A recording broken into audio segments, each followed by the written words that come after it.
న్యాయాధిపతుల గ్రంథం 6వ అధ్యాయము 6వ వచనాన్ని చదువుదాం. దేశమును పాడు చేయుటకు వారు దానిలోనికి వచ్చిరి. ఇశ్రాయేలీలు మిద్యానీయుల వలన మిక్కిలి హీన దశకు వచ్చినప్పుడు వారు యెహోవాకు మొర్రపెట్టిరి. ఇశ్రాయేలీల మీద మిద్యానీయులు ఏలుబడి చేస్తున్న కాలం. మిద్యానీయులు ఇశ్రాయేలీలకు ఒక ఏలికగా ఉన్నటువంటి కాలం. ఇశ్రాయేల్లో నుండి ఎవరు కూడా సాహసించి తన ప్రజల పక్షంగా నిలిచేటువంటి దమ్ము ధైర్యం లేనటువంటి ఆ పరిస్థితుల్లో వణికిపోతా ఉన్నారు. వారు చేసేది ఒక్కటేక దేవునికి ప్రార్థన చేయటం తప్ప మనకు వేరే ఆధారం ఏమీ లేదు. ఆయనే చేయాలి ఏది చేసినా అని దేవునికి మొరపెట్టినప్పుడు ఒక నాయకుడిని దేవుడు లేపుతున్నాడు. దేవుడే గనక మా పక్షంగా ఉంటే మాకు ఇలాంటి కష్టాలు సమస్యలు ఎందుకు వస్తాయి అని ప్రశ్నించే వ్యక్తి. దేవుడు మన పక్షంగా ఉండాలి అని అంటే ఒకటి మాత్రం ఖచ్చితంగా మనం చేయాలి. దేవుని పక్షంగా మనము ఉండాలి, దేవునితో ఉండాలి, దేవునితో నడవాలి, దేవునితో మన సహవాసాన్ని కొనసాగించాలి. అలా ఎవరైతే నమ్మకంగా యథార్థంగా జీవిస్తారో వారి పక్షంగా దేవుడు ఉంటాడండి. ఇశ్రాయేల్ అందరి పక్షంగా గిద్యోను అడుగుతున్నాడు, ప్రశ్న అడుగుతున్నాడు. ఏమనంటే, దేవా నీవు మాకు తోడై ఉన్నానని అంటున్నావు కదా, అయితే ఇదంతా ఎందుకు ఇలా జరుగుతుంది అని చెప్పి గిద్యోను అడుగుతాడు. అయితే మనము ఈరోజు వాక్య ధ్యానం మొత్తం న్యాయాధిపతులు 7వ అధ్యాయంలో చెప్పింది, నువ్వు చేయగలిగితే నీ ద్వారా ఇశ్రాయేలీలకు నేను విజయం దయచేస్తాను అని. అంటే ఎలా దయచేస్తావు ఏంటి అని అతడు పరీక్ష పెట్టాడు. అనగా చూచని అడిగాడు, చూసిన ప్రకారంగా దేవుడు చేశాడు. అవంతా జరిగిన తర్వాత ఇప్పుడు గిద్యోనికి ఒక నమ్మకం ఏర్పడింది, గిద్యోనికి ఒక ధైర్యం ఏర్పడింది. గిద్యోను దేవుని మీద ఆధారపడడానికి అతడు పూనుకున్నాడు. ఇప్పుడు ఈ గిద్యోను అనేటువంటి వ్యక్తి దేవుడు చెప్పినట్టుగా ఇశ్రాయేలీల్లో ఉన్నటువంటి మరి శూరులందరూ తెలిసిన ప్రతి ఒక్కరికి పిలుపునిచ్చాడు. మీలో ఎవరైతే దేశం కొరకు మన ప్రజల కొరకు పోరాడటానికి నాతో ఎవరైతే ఏకీభవిస్తారో రెండని చెప్పి వారందరికీ పిలుపునిచ్చినప్పుడు ఇంచుమించు వారందరూ కూడా 32,000 మంది ఇశ్రాయేలీలు పోగుపడ్డారు. చూడండి, ఇశ్రాయేల్ యొక్క సంఖ్య ఎంత అనంటే 32,000 మంది. యుద్ధం చేయడానికి వచ్చిన వారు 32,000 మంది మాత్రమే. వారు మిద్యానీతో చుట్టుప్రక్కల ఉన్నవారిని కలుపుకుని వారు మహాదండు వలె లక్షలాది మంది వచ్చారు. లక్షలాది మంది మీదికి ఒక 32,000 మంది వెళ్ళటం అంటే ఇది సాహసంతో కూడిందే. అయినప్పటికీ వారు 32,000 మంది కూడుకోవడం ఒకంత గిద్యోనికి చాలా సంతోషం అనిపించింది. కనీసం మనకు 32,000 మంది అయినా ఉన్నారులే అని అనుకునేటువంటి సమయంలో దేవుడు అన్నారు, గిద్యోను మరి నీతో ఉన్న వాళ్ళందరూ కూడా ఎక్కువ మంది అనుకుంటున్నాను, వాడిని కొంచెం తగ్గిందామని ఆలోచన నాకుంది, ఫిల్టర్ చేయాలి అని అన్నారు. ఏమండి, లక్షలాది మంది మీదకి 32,000 మంది వెళ్ళటం అంటే ఎక్కువ తక్కువ? 1,00,000 ఎక్కువ, 30,000 ఎక్కువ అండి. వాళ్ళు లక్షలాది మంది, 1,00,000 కంటే పైగా ఉన్నారు. అలాంటి సైన్యం మీదకి 32,000 మంది వెళ్ళడం, వీళ్ళు ఎక్కువ మంది అయిపోయారు అంటున్నాడు దేవుడు. మరి నీతోనున్న జనులు ఎక్కువ మంది, నేను వారి చేతికి మిద్యానీయులను అప్పగింప తగదు. ఇశ్రాయేలీలు నా బాహుబలము నాకు రక్షణ కలగజేసాను అనుకుని నా మీద అతిశయించుదురేమో. కాబట్టి నీవు ఎవడు భయపడి వణుకుచున్నాడో వాడు త్వరపడి గిలాదు కొండ విడిసి తిరిగి వెళ్ళవలెనని జనులు వినున్నట్లుగా ప్రకటించమని గిద్యోనుతో సెలవిచ్చాను. అప్పుడు జనులలో నుండి 22,000 మంది తిరిగి వెళ్ళిపోయిరి. 32,000 మందిలో నుండి ఎంతమంది తిరిగి వెళ్ళిపోయారంట? 22,000 మంది తిరిగి వెళ్ళిపోయారు. మీలో ఎవడు భయపడి వణుకుచున్నాడో, యుద్ధం అంటే ఎవరికైతే భయం అనిపిస్తుందో వారందరూ వెళ్ళిపోవచ్చు. మిమ్మల్ని బలవంతం ఏమీ చేయము. యుద్ధం అంటే మాకు భయం, అంతమంది మీదకి ఇంత కొద్ది మంది వెళ్ళి ఎలా జయించగలము అని భయపడే వాళ్ళు ఎవరైతే ఉన్నారో వాళ్ళందరూ వెళ్ళిపోవచ్చు. మిమ్మల్ని ఎవ్వరు ఏమనరు, వెళ్ళిపోండి ప్లీజ్. పిరికి వారు ఎవరు కూడా ఇక్కడ ఉండటానికి వీళ్ళు వెళ్ళిపోండి. ధైర్యవంతులు ఎవరైతే ఉన్నారో వారు మాత్రం ఉండండి. ఎవరైతే ధైర్యవంతులుగా ఉన్నారో వారు మాత్రమే ఉండండి. పిరికి వారందరూ వెళ్ళిపోండి, భయపడే వాళ్ళందరూ వెళ్ళిపోండి అని అంటే 22,000 మంది వెళ్ళిపోయారు. భలే భలే భలే అవకాశం రా బాబు, వాళ్ళ మీదకి వెళ్ళి అక్కడ చచ్చిపోదాం అనవసరంగా. ఈయన గిద్యోను గారు భలే మంచోడే, మనల్ని స్వేచ్ఛగా వెళ్ళిపోమన్నాడు కనుక, హలో బ్రదర్ నేను వెళ్ళిపోతున్నాను, ఉంటావా అని, నేను వచ్చేస్తానని పిరికోళ్ళందరూ కూడా వెళ్ళిపోయారు. ఇక మిగిలింది 10,000 మంది. ఈ 10,000 మంది కూడా ఎక్కువే అంటున్నాడు దేవుడు. మరలా చూడండి, ఈ 10,000 మంది కూడా ఎక్కువేనట.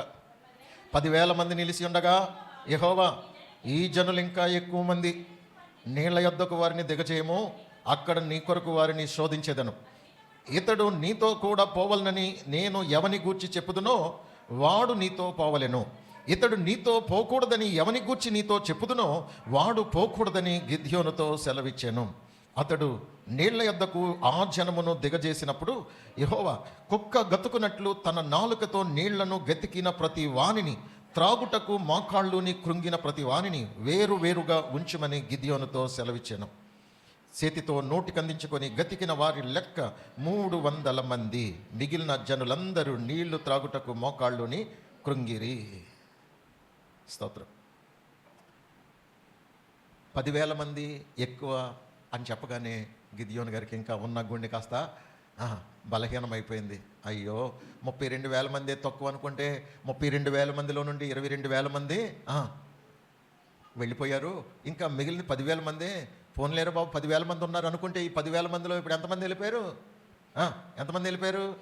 9,700 మంది వెళ్ళిపోయారు. ఇంకా మిగిలిన వాళ్ళ సంఖ్య ఎంత? 300 మంది. 300 మంది 32,000 మందిలో నుండి వడగడితే, ఫిల్టర్ చేస్తే ఎంతమంది మిగిలారు? 300 మంది మాత్రమే మిగిలారు. ఆమేన్. ఈరోజు ఇది మన ధ్యానాంశం. అంటే వడగడితే ఎంతమంది మిగులుతారు, ఫిల్టర్ చేస్తే ఎంతమంది మిగులుతారు, వారి ద్వారానే దేవుడు గొప్ప కార్యాలు చేస్తారు. మిగిలిన వారి ద్వారా ఏమీ జరగదు. మీరు 21,000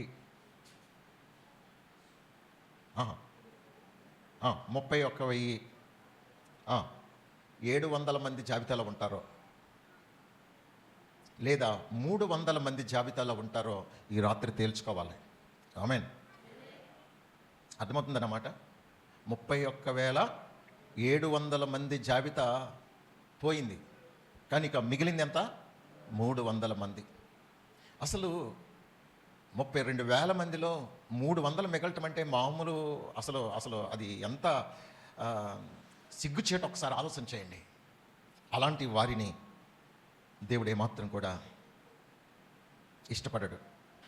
కానీ 300 మంది ఉన్నారు చూసారా, అలాంటి వారి పట్ల దేవుని కనుదృష్టి వారి మీద నిలుస్తుంది. వారి పక్షంగా దేవుడు గొప్ప కార్యాలు చేయబోతున్నాడు. ప్రియులరా, ఈ 31,700 మంది యొక్క మనస్తత్వాలు ఏంటనేది మనం చూద్దాం. చూడండి, యోబు గ్రంథము. అలాంటి మనస్తత్వం మనలో ఉంటే కనుక ఒకసారి చెక్ చేసుకుందాం.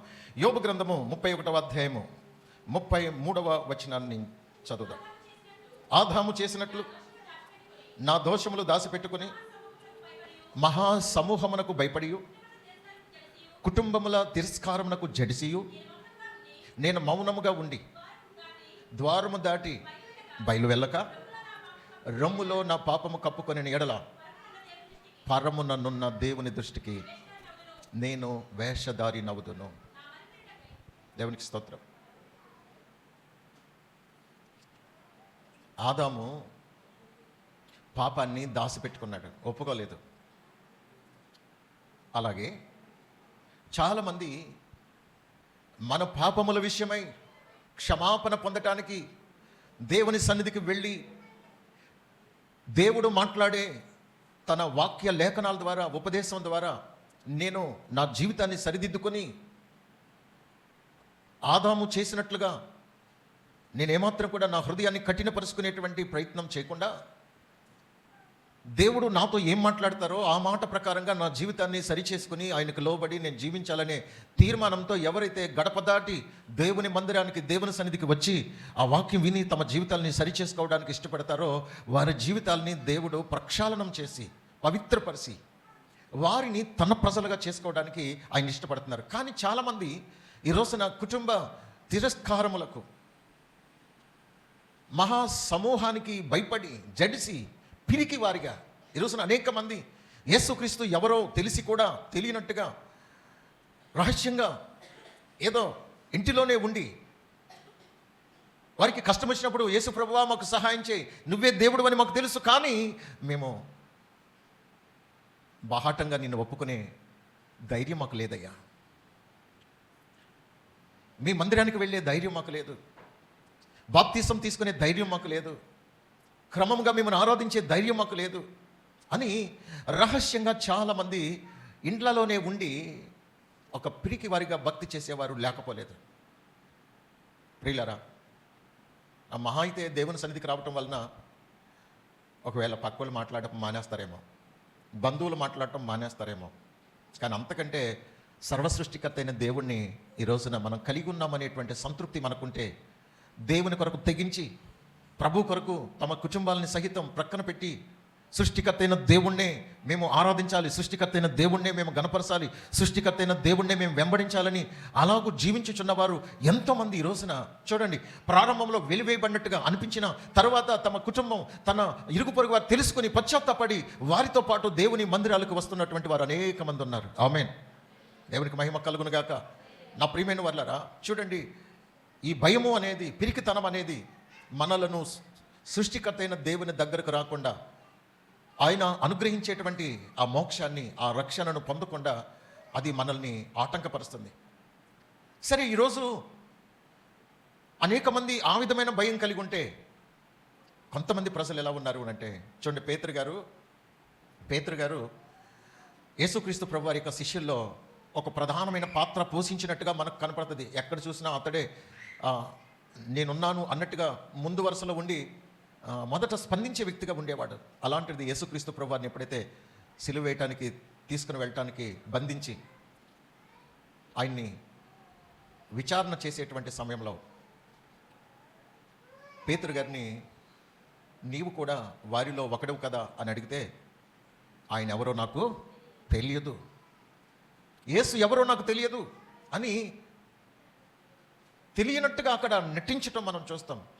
ఎందుకంటే ఇతడు యేసుక్రీస్తు వారికి సంబంధించిన వాడు అని తెలిస్తే, ఒకవేళ నన్ను కూడా వీరు పట్టుకుని నన్ను కూడా శిక్షించి నన్ను కూడా ఇబ్బంది పెట్టి నాకు కూడా ఏదో నష్టం జరుగుతుందేమో అనేటువంటి భయముతో పిరికివాడుగా, యేసు ఎవరో నాకు తెలియదు, అతనికి నాకు సంబంధం లేదన్నట్టుగా ఒకసారి కాదు, 2 సార్లు కాదు, 3 సార్లు యేసు ఎవరో నాకు తెలియదు, నేను ఎరుగను, అతనికి నాకు సంబంధం లేదు అని ఖచ్చితంగా చెప్పేశాడండి. ఒట్టు కూడా పెట్టుకున్నాడు. ఈరోజు చాలామంది సమాజంలో ఎలా జీవిస్తున్నారంటే, బయటికి వెళ్ళిన తర్వాత వాళ్ళ ప్రవర్తన, వాళ్ళ పద్ధతులు ఎలా ఉంటాయంటే, వీళ్ళు యేసుక్రీస్తును ఎరుగరు అన్నట్టుగా ఉన్నారు చాలామంది. వాళ్ళ ప్రవర్తన, వాళ్ళ పద్ధతులు.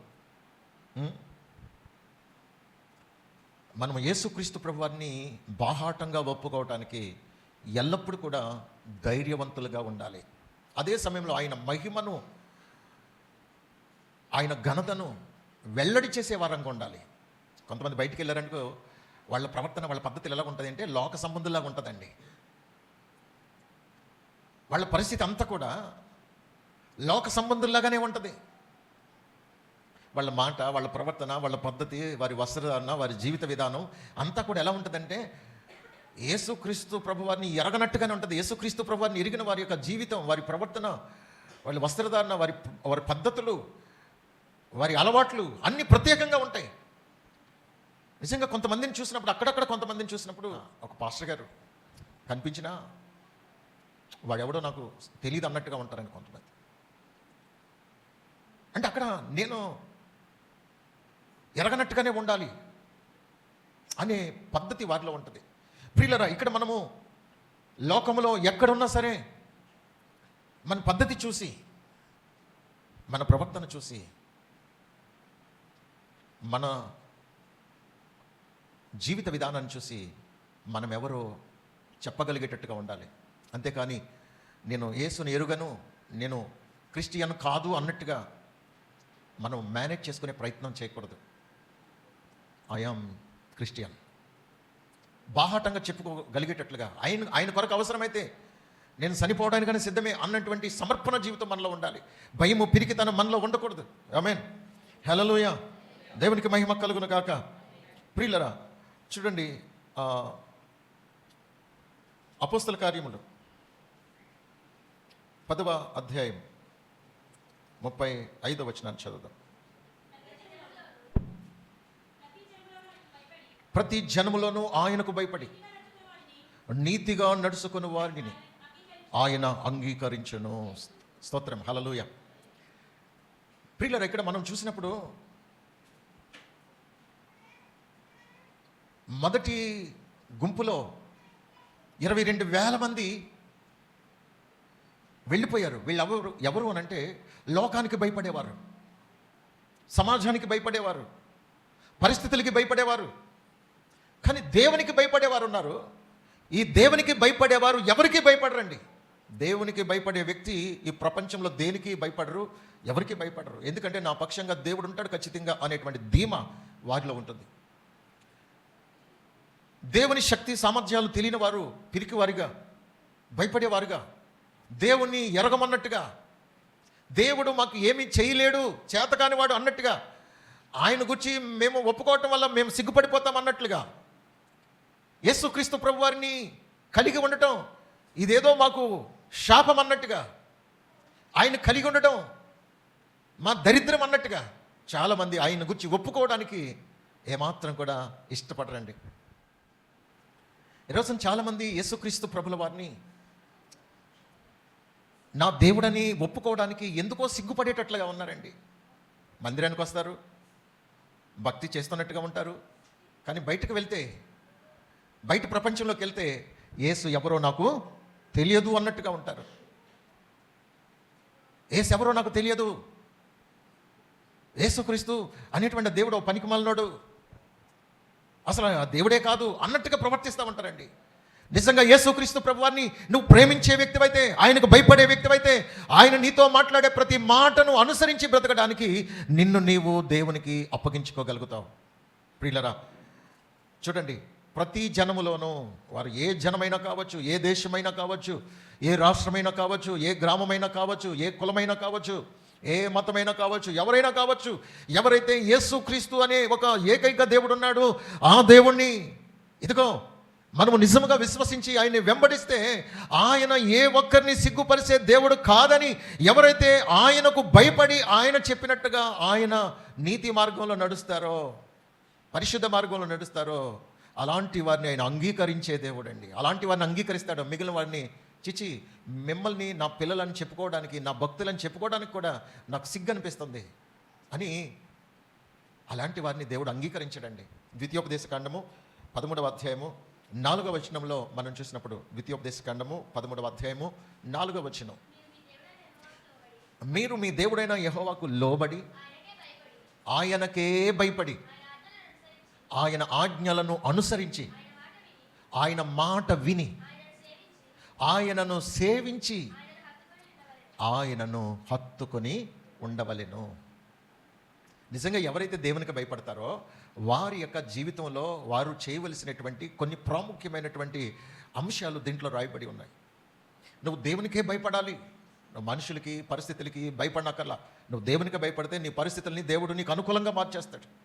చూడండి, ఈ 22,000 మంది ఎలాంటి వాళ్ళంటే పిరికివారు, దేవునికి లోబడని వారు, దేవునికి భయపడని వారు, పరిస్థితులకి భయపడతారు, లోకానికి భయపడతారు, కానీ దేవునికి భయపడరు. లోకములో మోసగాళ్ళ మాటలు వింటారు, మంత్రగాళ్ళ మాటలు వింటారు, అందరి మాటలు వింటారు, మూఢనమ్మకాల మాటలు వింటారు, అన్నీ చేస్తారు, కానీ దేవుని మాట మాత్రం వినరు. ఆయన్ని సేవించటం కంటే ఎక్కువగా ఈ లోక సంబంధమైనటువంటి సైతాను సంబంధమైనటువంటి కార్యక్రమాలు ఏవైతే ఉన్నాయో వాటిని మాత్రమే సేవిస్తూ ఉంటారు, వాటిని ఆరాధిస్తూ ఉంటారు, వాటి కొరకు వారి సమయమంతా వెచ్చిస్తూ ఉంటారు. కానీ నిజదేవుడైనటువంటి యేసుక్రీస్తు ప్రభువాన్ని సేవించటానికి, ఆరాధించటానికి, ఆయన గణపరచడానికి, ఆయనకి లోబడి ఉండటానికి, ఆయన్ని హత్తుకొని ఉండటానికి మాత్రం ఇష్టపడరండి. చూసారా, ఈ 22,000 మంది యొక్క జాబితా అలాంటిది, ఆ కేటగిరీ అలాంటిది. ఇక మిగిలిన 9,700 మంది ఉన్నారు చూసారా, వీళ్ళు ఎవరు అని అంటే చూడండి, అక్కడ దేవుడు చెప్పింది చెప్పినట్టుగా చేయని వారు. వారిలో నుంచి 22,000 మందిలోంచి కొంచెం సెపరేట్ అయినట్టుగా వీళ్ళు కనపడతారు, కానీ దేవుడు చెప్పింది కానీ, దేవుడు తన సేవకుని ద్వారా చెప్పినవి కానీ వాళ్ళు ఏమాత్రం కూడా వినరు. ఇర్మీయా గ్రంథం 6వ అధ్యాయము 16 నుండి 21 వచనాల వరకు మనం చదివినట్లయితే అక్కడ యెహోవా ఇలాగూ సెలవిచ్చుచున్నాడు, మార్గములలో నిలిచి చూడుడి, పురాతన మార్గములను గూర్చి విచారించుడి, మేలు కలుగు మార్గమేది అని అడిగి అందులో నడుచుకొనిడి, అప్పుడు మీకు నెమ్మది కలుగును. అయితే వారు మేము అందులో నడుచుకొనమని చెప్పుచున్నారు. మిమ్మును కాపు కాయుటకు నేను కావలి వారిని ఉంచి ఉన్నాను, ఆలకించుడి. వారు చేయు బోరధ్వని వినబడుచున్నది, అయితే మేము వినమని వారు అనుచున్నారు. అన్యజనులారా వినుడి, సంగమా వారికి జరిగిన దానిని తెలుసుకొనుము, భూలోకమా వినుము. ఈ జనులు నా మాటలు వినకున్నారు, నా ధర్మశాస్త్రమును విసర్జించుచున్నారు గనుక తమ ఆలోచనలకు ఫలితమైన కీడు నేను వారి మీదికి రప్పించుచున్నాను. సేవ నుండి వచ్చు సాంబ్రాణి నాకేలా, దూరదేశము నుండి వచ్చు మధురమైన సెరకు నాకేలా. మీ దహన బలులు నాకు ఇష్టమైనవి కావు, మీ బలుల యందు నాకు సంతోషము లేదు. కావున యెహోవా ఇలాగూ సెలవిచ్చుచున్నాడు, ఈ జనుల మార్గమున నేను అడ్డురాళ్ళు వేయుదును, తండ్రులేమి కుమారులేమి అందరినూ అవి తగిలి కూలుదురు, ఇరుగు పొరుగు వారును నశించెదరు. చూడండి, ఇక్కడ దేవుడు ఎంత స్పష్టంగా తెలియజేస్తున్నారంటే, మీరు మార్గంలో నిలిచి చూడండి, ఏ మార్గం మంచిదో, ఏ మార్గంలో నడిస్తే మంచిదో మీకు తెలుస్తుంది.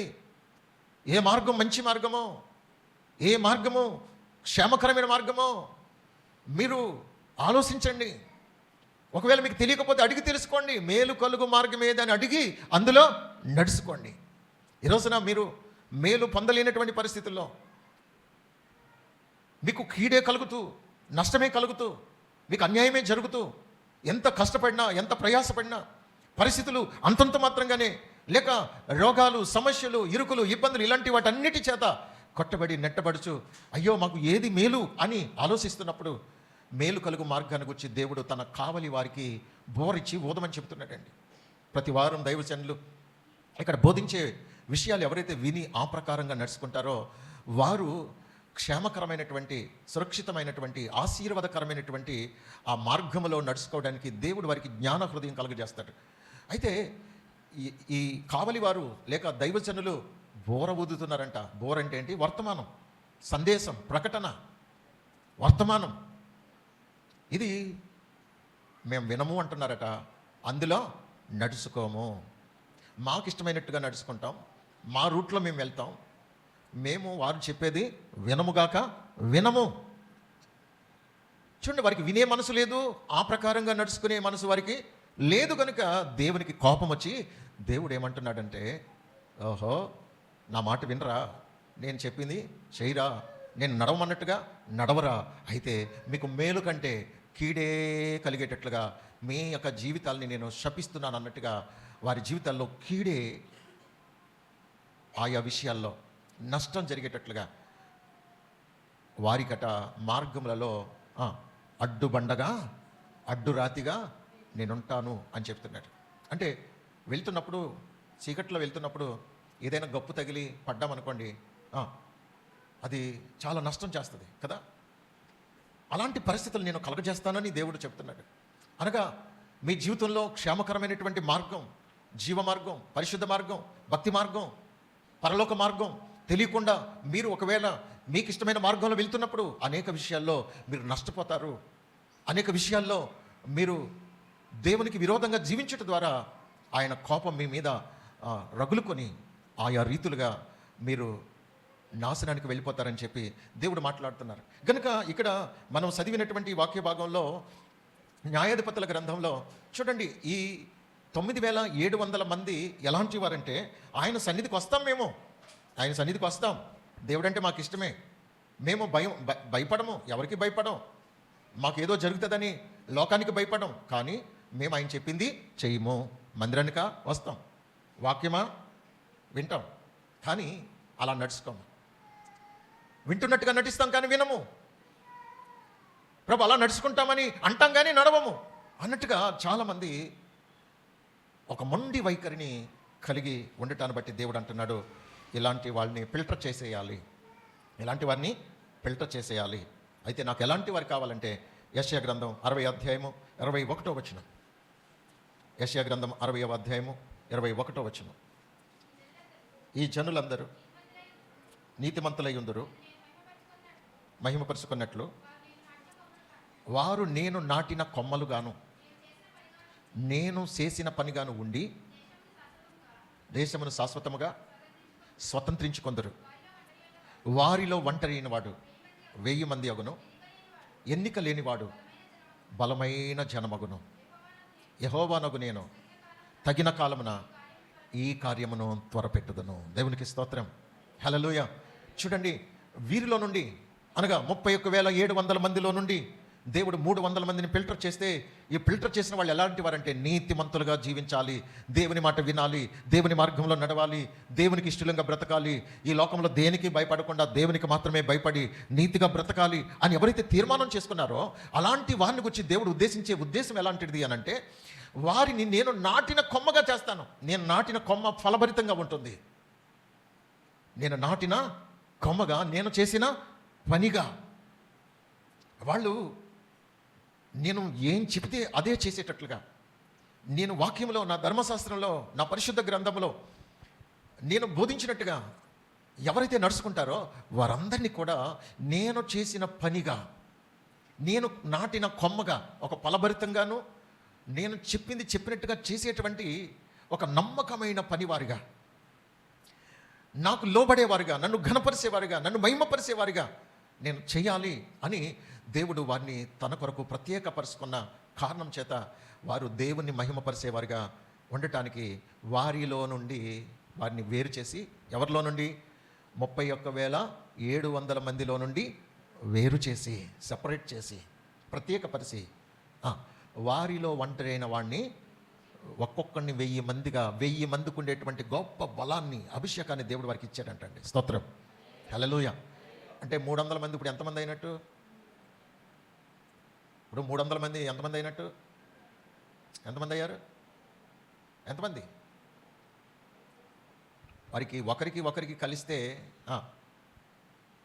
వారిలో ఒంటరి అయిన వాడు 1000 మంది అయితే ఎంతమంది అవుతారంట? చూడండి, మీకు ఎప్పుడైనా సరే నిప్పు రాజుకుంటే మంట అంతకంతకు కట్టే ఒక కట్టికి ఇంకో కట్టి తోడైంది అనుకోండి, అప్పటి వరకు కొంచెం కాలిన ఈ కట్టే రెండో కట్టె కలిసేటప్పటికి ఇంకా రైజ్ అయిపోతుందండి. మూడో కట్టె అంటే పొయ్యిలో ఆ కట్టెలు పెట్టినప్పుడు ఒకదానికి ఇంకోటి తోడైతే ఇంకా రైజ్ అవుతుంది. దాన్ని బలము రెట్టింపు అయిపోతుంది అనమాట అండి. దాని పవరు రెట్టింపు అయిపోతుంది. మన సామాన్యమైన లెక్కలను మించి అది దాని పవరు ఇంకా రేజ్ అయిపోతూ ఉంటుందండి. స్తోత్రం. హల్లెలూయా. దేవునికి మహిమ కలుగునుగాక. నా ప్రియమైన వాళ్ళరా, దేవునికి భయపడేవారిని, దేవునికి లోబడేవారిని, దేవుని హత్తుకొని జీవించేవారిని, దేవుని మాట విని ఆ ప్రకారంగా నడిచేవారిని దేవుడు ఒక్కరిని ఎంతమందితో సమానంగా చేస్తాడంట? 1000 మందితో సమానంగా చేస్తాడంట దేవుడు. ఒక్కరే, కానీ 1000 మంది చేయలేనటువంటి గొప్ప కార్యాలు ఆ ఒక్కరి ద్వారా దేవుడు చేస్తాడు. స్తోత్రం. హల్లెలూయా. దేవునికి మహిమ కలుగునుగాక. అందుకే సంఘంలో చూడండి, చాలామంది ఏదో ఏదైనా చేయాలన్నా, ఏదైనా కార్యక్రమంలో ఏదైనా వారు సహకరించాలన్నా అందరు చేసినట్టుగా చేద్దాంలే అన్నట్టుగా ఉంటారు. కానీ ఒక్కొక్కరు ఉంటారు, ఎలా ఉంటారంటే 100 మంది చేసేది ఒక్కలే చేసేస్తారండి. అవసరమైతే ఆ ఖర్చంతా నేనే పెట్టేసుకుంటా అన్నట్టుగా ఉంటారండి. కొంతమంది అందరు చేసినట్టుగా చేద్దాంలే, మనకి ఎందుకులే, అది చేసేది కూడా చేయటానికి మనసు ఉండదు, ఎలాగోలా తప్పించేసుకుందాం అనుకుంటారు. స్తోత్రం. ప్రియులరా, కానీ వారిలో ఒంటరి అయిన వాడు 1000 మందిగా 1000 మందితో సమానంగా చేస్తానంటున్నాడు. మనము మన కుటుంబానికి ఒక 1000 మందితో సమానంగా ఆశీర్వదించిన ఆశీర్వాదాన్ని పొందితే మన పిల్లలు తరతరాలు ఎంత ఆశీర్వదించబడతారో తెలుసా అండి. మన కుటుంబానికి మనం శాపంగా ఉండకూడదు, మన కుటుంబానికి మనము ఒక ఆశీర్వాద కారకులుగా ఉండాలి. ఆమెన్. అలాగూ ప్రభు మనలను చేయునుగాక. ఆమెన్. యెషయా గ్రంథం 66వ అధ్యాయం 2వ వచనం చదువుదాం. యెహోవా సెలవిచ్చుచున్నాడు, ఎవడు దీనుడై నలిగిన హృదయము గలవాడై నా మాట విని వణుకుచుండునో వానినే నేను దృష్టించుచున్నాను. ఎవరా నా మాట ఎవరు వింటున్నారు? నా మాట వింటున్నప్పుడు ఎవరు వణుకుతున్నారు? ఎవరు భయపడుతున్నారు? నా మాట ప్రకారంగా జీవించాలని ఎంతమంది ఆశపడుతున్నారు అని చెప్పి అలాంటి వారిని చూస్తున్నాడంట. ఎవరైనా కనపడతారా అని. ఎవడు దీనుడై, దేవుని మాట వింటున్నప్పుడే మనలో ఒక దీనత్వం రావాలి, తగ్గింపు రావాలి, వినయం విధేయత మనలో రావాలి. దేవుడు చెప్పుచున్నటువంటి మాట, దైవజనులు ఎవరైనా కావచ్చు, అది దేవుని మాటగా దేవుడు మనతో మాట్లాడుతున్నప్పుడు ఎవరైతే ఆ మాట విని వణికేటువంటి స్వభావం, భయపడే స్వభావం, లోబడే స్వభావం, నేను అలా బ్రతకాలనేటువంటి తీర్మానం ఎవరిలో వస్తుందో అలాంటి వారిని దేవుడు దృష్టిస్తున్నాడంట. ఎందుకో తెలుసా? నిన్ను 1000 మందితో సమానంగా చేయాలని. ఆమేన్, హల్లెలూయా. దేవునికి మహిమ కలుగును గాక. అంతేకాని పిరికి పందలాగా, భయపడే వ్యక్తిగా చూడండి. ఈ 9700 మందిలో కూడా వీళ్ళందరూ కూడా ఎలాంటి వాళ్ళంటే నిర్లక్ష్యపరులు, మాట వినని వారు, అదే సమయంలో దేవుడు చెప్పింది చెప్పినట్టుగా చేయని వారు. అక్కడ దేవుడు ఏమన్నారంటే, సరే ఈ 10,000 మంది ఉన్నారు కదా, 10,000 మందిని నీటిలో దిగమని చెప్పు, వాళ్ళందరినీ కూడా దోసిల్లోకి నీళ్లు తీసుకుని కుక్క గతికినట్టు ఆ నాలుగుతోనే తాగమను, దాహం తీరే వరకు తాగమను, ఎంత టైం పట్టినా పర్వాలేదు, నా మాట చెప్పున ఎవరైతే చేస్తారో వాళ్ళనే నేను యుద్ధంలోకి అనుమతిస్తాను అని దేవుడు చెప్పాడు. సరే 300 మంది చాలా నమ్మకంగా దేవుడు చెప్పాడు, నాయకుడు చెప్పాడు, అలాగే చేద్దాం మనం అన్నట్టుగా వాళ్ళు అలాగే ఎంత టైం అయినా అలాగే ఆ దోశల్లో నీళ్ళు తీసుకుని నాలుగుతో అలా కుక్క గతికినట్టు, కుక్క తాగటం ఎప్పుడైనా చూసారా మీరు? నీళ్ళు కానీ గంజి కానీ తాగుతున్నప్పుడు ఎలాగంటది? అది ఎంత చాలా టైం పడుతుంది, అయినా ఆ దాహం తీరే వరకు దేవుడు దానికి అలాంటి అనుమతి ఇచ్చాడండి. మరి మామూలుగా నోరు పెట్టి తాగేస్తే దానికి ఏం ముప్పు వస్తుందో. అందుకు కుక్క మనకు ఒక పాఠం. ఎంత సమయమైనా పర్వాలేదు, అది దాహం తీరే వరకు నాలుగుతోనే తాగుతుందండి, నాలుగుతోనే తాగుతుంది. మిగిలిన జీవులు అలా కాదు, కుక్కకు మాత్రమే దేవుడు అలాంటి సిస్టమ్ పెట్టాడండి. దేవుడు అంటున్నాడు, కుక్క గతికినట్టుగా గతకాలి, అలాగే త్రాగాలి అని చెప్తే, మేమేమన్నా కుక్కలమా, మేము అలా తాగం అని చెప్పి మోకాళ్ళ మీద కృంగంట. మోకాళ్ళ మీద కృంగితే సరిగ్గా వాళ్ళకి నోటికి అందేలాగా, అంటే వంగటం కూడా వాళ్ళకి ఇష్టం లేదు. మోకాళ్ళ మీద కృంగితే చక్కలాగా నీట్ లెవెల్లోకి వస్తే అలా చక్కగా హాయిగా అమ్మ గటగట తాగేసి అమ్మయ్య వేసిపోయాం. వాళ్ళు కుక్కలాంటి వాళ్ళు అనుకున్నారు. ఏమో కుక్క గతికినట్టుగా గతకవలసిన కర్మ మాకేం పట్టింది, మేమేమైనా కుక్కలమా అని అనుకున్నారు తప్ప, అరే దేవుడు చెప్పాడు, నాయకుడు చెప్పాడు, మనం అలాగే చేయాలి అనే మనసు వాళ్ళకి లేదు. దేవుడు చెప్పినా ఎవరు చెప్పినా మేము అలా చేయము, మా ఇష్టం అని వాళ్ళు గటగట తాగేశారు, ఎక్కేశారు. దాహం తీరిపోయింది, పైకి ఎక్కేశారు. వీళ్ళు ఇంకా అలా నీటిలో ఉండి ఇంకా గతుకుతూ ఉన్నారు. వాళ్ళ వైపు చూస్తా, అరే మీరు చాలా తెలివైన వాళ్ళు, మాకు దేవుడు చెప్పాడు, నాయకుడు చెప్పాడు, మేము అలాగే చేయాలి, మేము లోబడాలి, మేము ఇదే చూపించాలి, మాకంటే మీరు తెలివైన వాళ్ళు భలే ఎక్కేసరే అని వాళ్ళని అనుకుంటూనే వీళ్ళు వాళ్ళ క్రమాన్ని పాటిస్తున్నారు, వాళ్ళ కర్తవ్యాన్ని నిర్వర్తిస్తున్నారు, చెప్పింది చెప్పినట్టుగా పాటిస్తున్నారు. తెలివైన వాళ్ళందరూ ఏం చేశారు? గట్టెక్కేశారు. దేవుడు అన్నాడు, ఆ ముందు గట్టెక్కేసిన వాళ్ళు ఉన్నారు కదా, పనికి మాలిన వాళ్ళు, నా మాట వినని వాళ్ళు, నీ మాట వినని వాళ్ళు ఉన్నారు కదా, వాళ్ళందరినీ తోసే, వద్దని చెప్పు, పొమ్మని చెప్పు. నా మాట ఎవరు విని వణుకుతారో, నేను చెప్పింది ఎవరైతే చేస్తారో, నా మార్గంలో ఎవరైతే నడుస్తారో వారి ద్వారా నేను ఘనమైన కార్యాలు చేస్తాను, గొప్ప కార్యాలు చేస్తాను, సాహస కార్యాలు వారి ద్వారా జరిగిస్తాను, గొప్ప కార్యాలు వారి ద్వారా నేను జరిగిస్తాను. వారి సంఖ్య కొద్దిగా ఉండొచ్చు, కానీ వారికి గొప్ప సామర్థ్యాన్ని నేను ఇస్తాను. ఓ బలమైన జనంగా చేస్తాను, ఓ గొప్ప జనంగా చేస్తాను.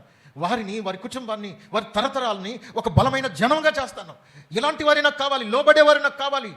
లోబడని వారు నాకు అక్కర్లేదు, తిరుగుబాటుదారులు నాకు అక్కర్లేదు, నా మాట వినని ఎవరైనా నాకు అక్కర్లేదు అని చెప్పి దేవుడు వారిని త్రోసివేస్తే 300 మందిని మాత్రమే దేవుడు కోరుకున్నాడండి.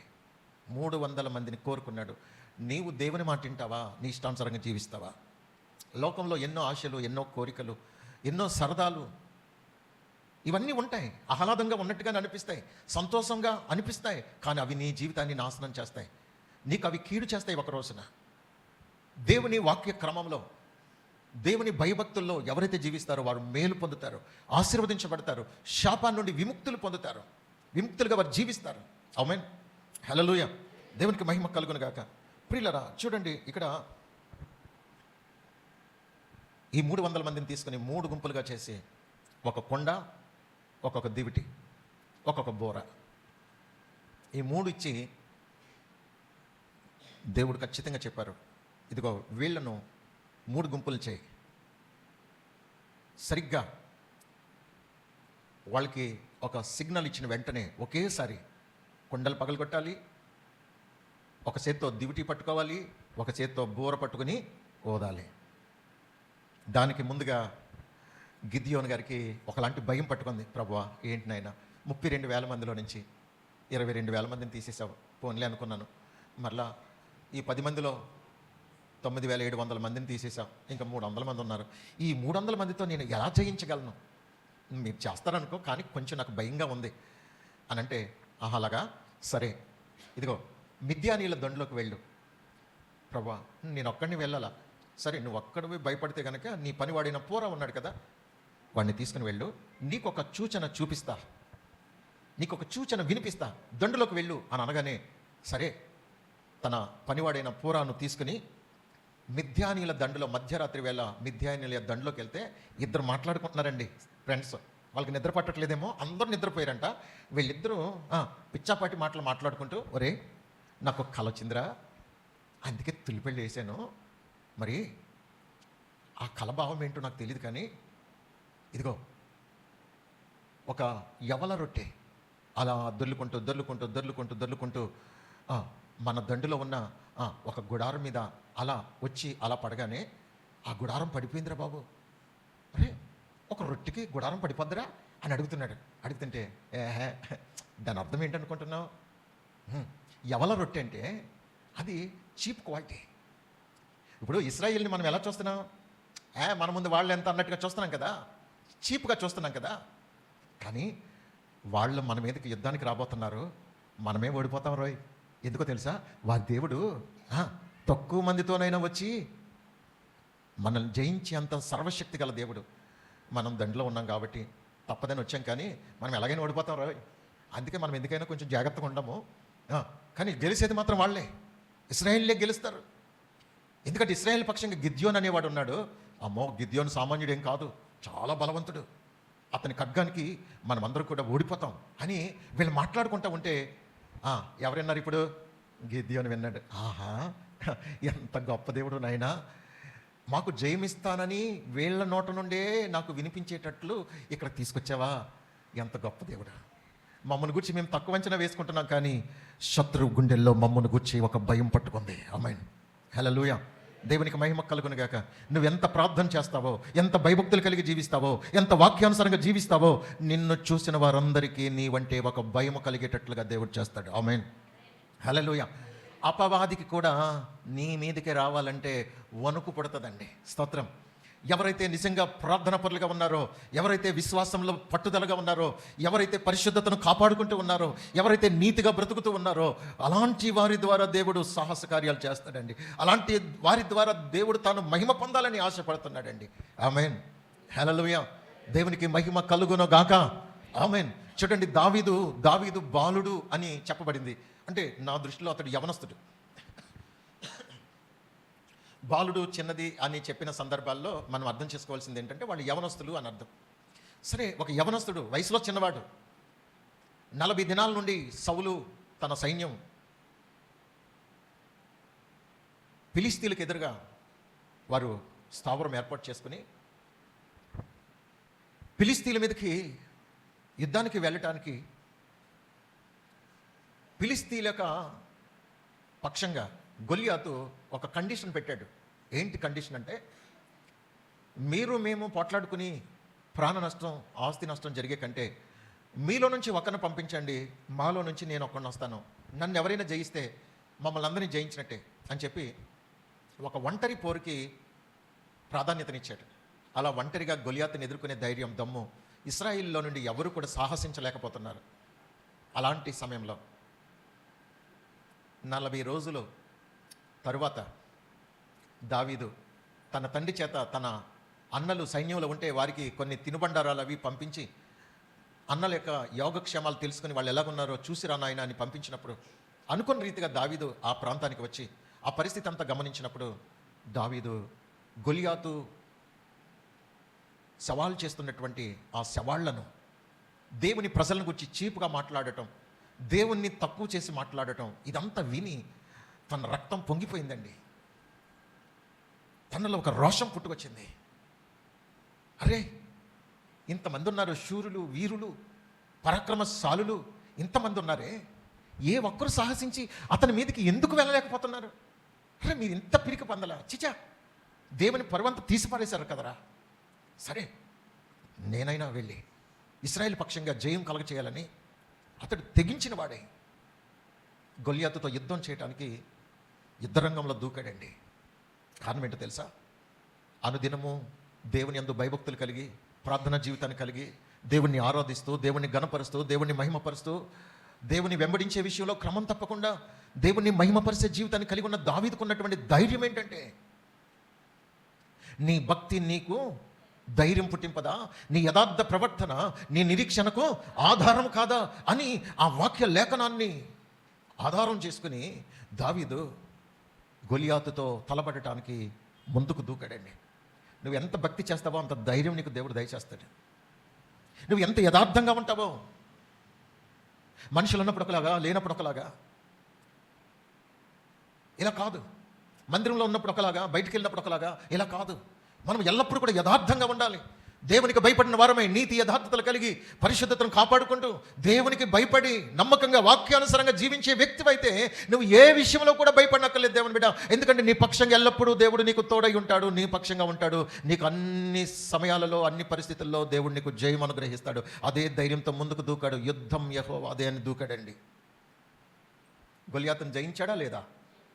జయించాడు. ఎందుకంటే తన బలాన్ని, తన ఎత్తుని, తన యొక్క గంభీరత్వాన్ని, తన మాటను దావీదేం పట్టించుకోలేదు. నీకంటే నా దేవుడు బలవంతుడు, శక్తిమంతుడు, సర్వశక్తి గల దేవుడు. నా దేవుడు నా పక్షంగా ఉన్నాడు, నాతో ఉన్నాడు. నేను 1000 మందితో సమానం. నా దేవుడు 1000 మందికి ఉండే బలాన్ని నాకు ఇచ్చాడు. అరే నువ్వు ఒక్కడవే, ఇక్కడ ఉన్న వారందరికంటే నువ్వు ఆజానుబాబుడిగా ఉండొచ్చు, కానీ నీకంటే మరింత 1000 రెట్ల బలాన్ని నేను కలిగి ఉన్నాననే విశ్వాసంతో ముందుకు దూకాడండి.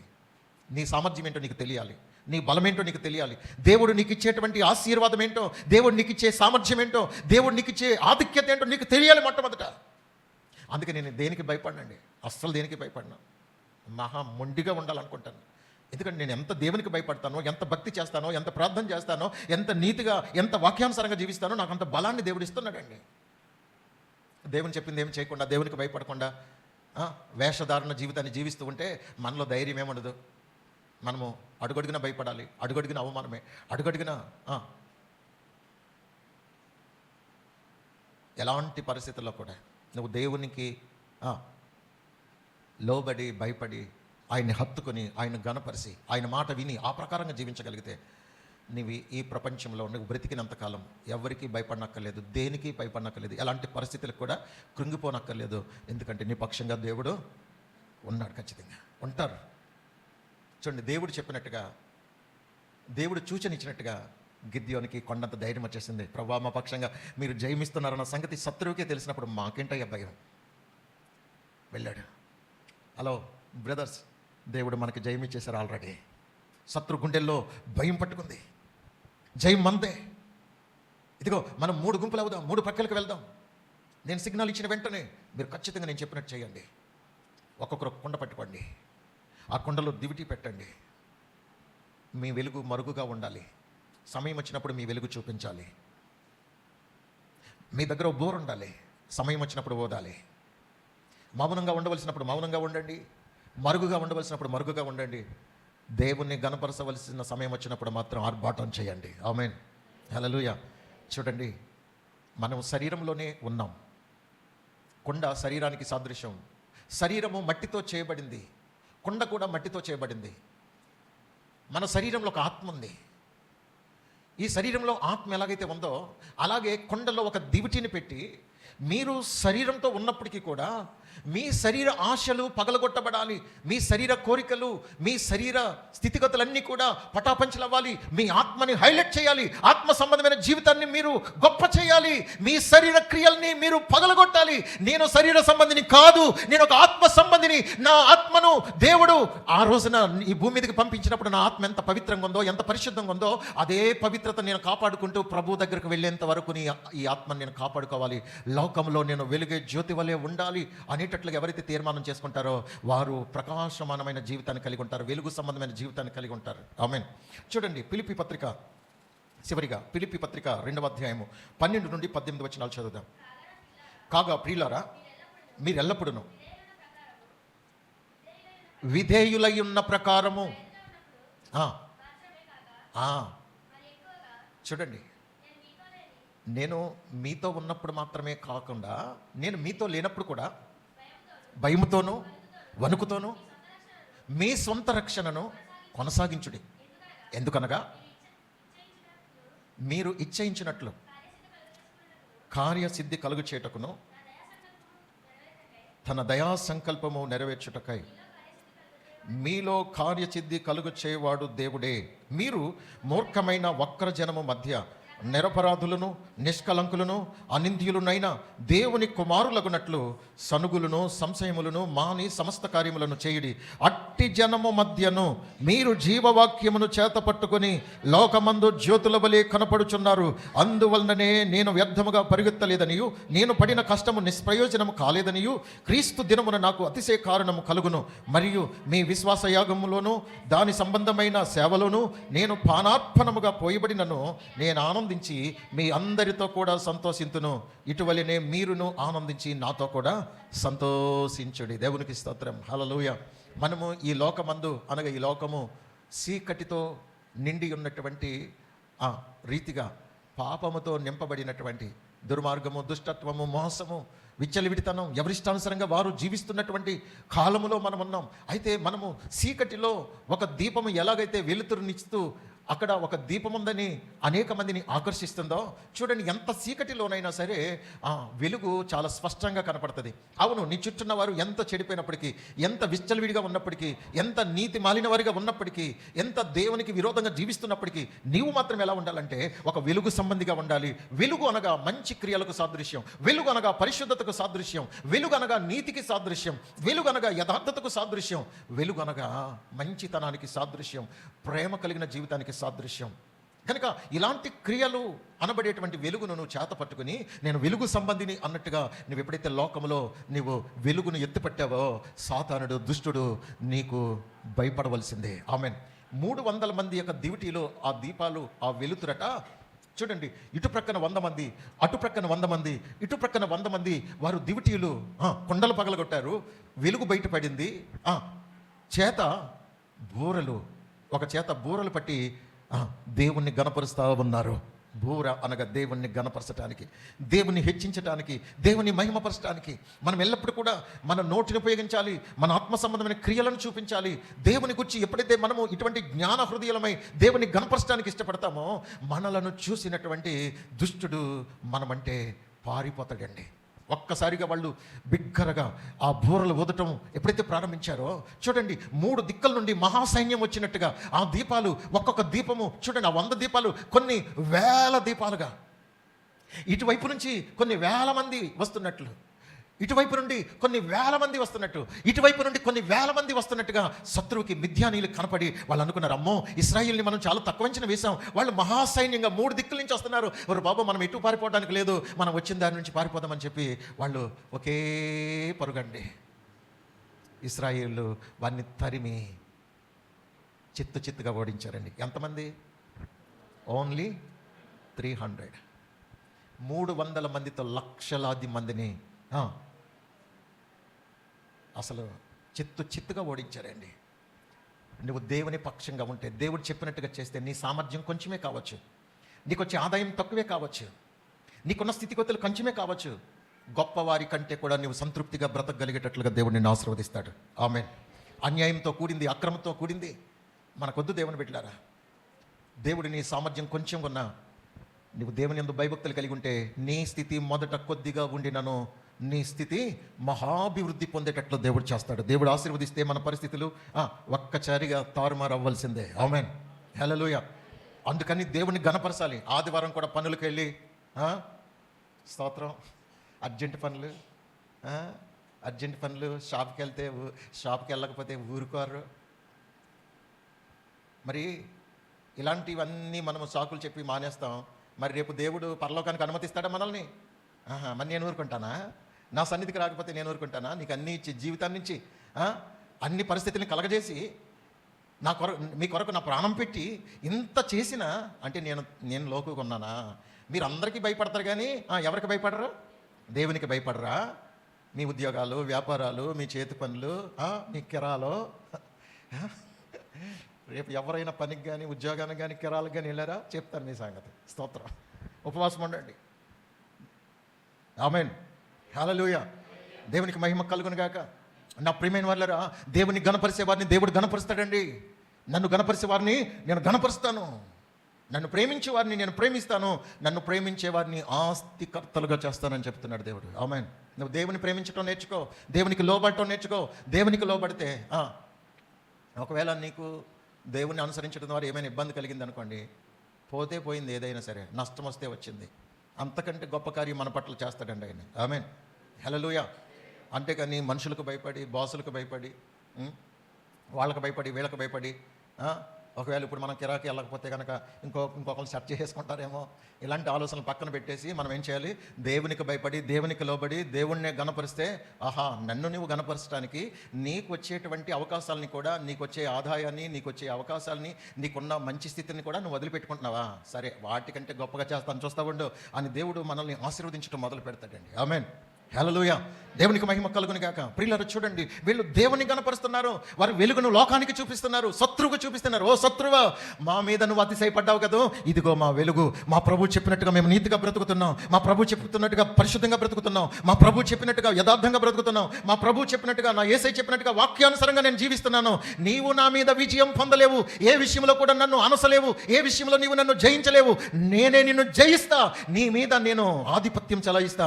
నీవు నా మీద అతిశయపడిన ప్రతి పరిస్థితిని కాళ్లతో త్రొక్కి పడతా అన్నట్టుగా దేవుడు మనల్ని శత్రువు కంటే బలము కలిగిన వ్యక్తిగా మనల్ని హెచ్చించటం ప్రారంభిస్తారండి. ఆమేన్. హల్లెలూయా. దేవునికి మహిమ కలుగును గాక. నువ్వు శత్రువుని ఓడిస్తావా? భయపడతావా? అపవాదికి భయపడతావా? దేవునికి భయపడతావా? అపవాదికి లోబడతావా? దేవునికి లోబడతావా? లోకాన్ని ప్రేమిస్తావా? యేసయ్యని ప్రేమిస్తావా? తేల్చుకో.